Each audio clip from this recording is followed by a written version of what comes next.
BJP का मानसिक और नैतिक दिवालियापन और बीजेपी की बौखलाहट पिछले 48 घंटे में सारे देश ने देखी है।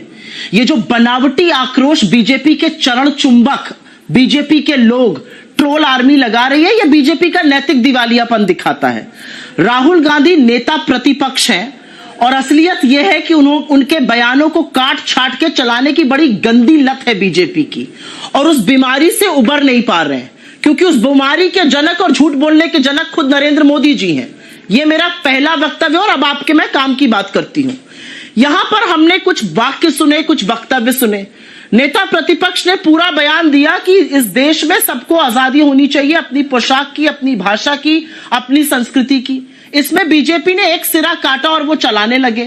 असलियत यह है कि ये जो नकली आक्रोश दिखाने वाले लोग हैं ना, इनका आक्रोश तब कहा जाता है जब पगड़ी वाले किसान 700 की शहादत हो जाती है, जब पगड़ी वाले वृद्ध किसान के ऊपर उनकी बेटों से लाठियां बरसाई जाती हैं, जब पगड़ी वाले किसानों के लिए चट्टाने और कीले गाड़ दी जाती हैं, जब पगड़ी वाले किसानों को इनकी सांसद सरेआम हत्यारा और बलात्कारी कहती हैं, तब कहा जाती है आपकी यह नकली आक्रोश। ये मैं पूछना चाहती हूं क्योंकि ये आपका ओपनिंग इंट्रोडक्शन जो था मैंने उस स्टोरी में देखा।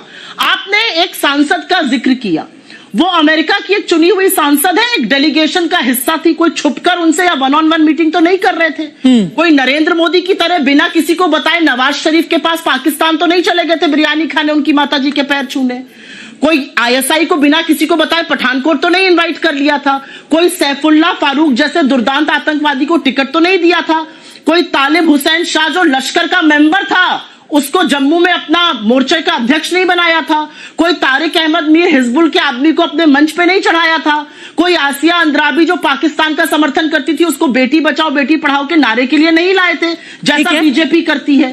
तो बीजेपी की नैतिकता इसलिए नहीं दिखती है। और ये मैं एक बात अपनी खत्म कर लूं, फिर आप आगे जाइएगा। जब 25 दिसंबर 2015 को बिना देश में चर्चा किए, बिना कैबिनेट में यह चर्चा किए नरेंद्र मोदी लाहौर पहुंचते हैं, पाकिस्तान की वायुसेना के हेलीकॉप्टर से नवाज शरीफ के घर जाते हैं, उनकी माताजी के पैर छूते हैं, उनकी नातिन की मेहंदी अटेंड करते हैं, उनकी हैप्पी बर्थडे टू यू गाकर उनको केक खिलाते हैं, खुद सिवई बिरयानी खाकर आते हैं, और यहां पर 7 दिन के अंदर पठानकोट पर हमला होता है और 9 महीने के अंदर उरी का आतंकी हमला होता है।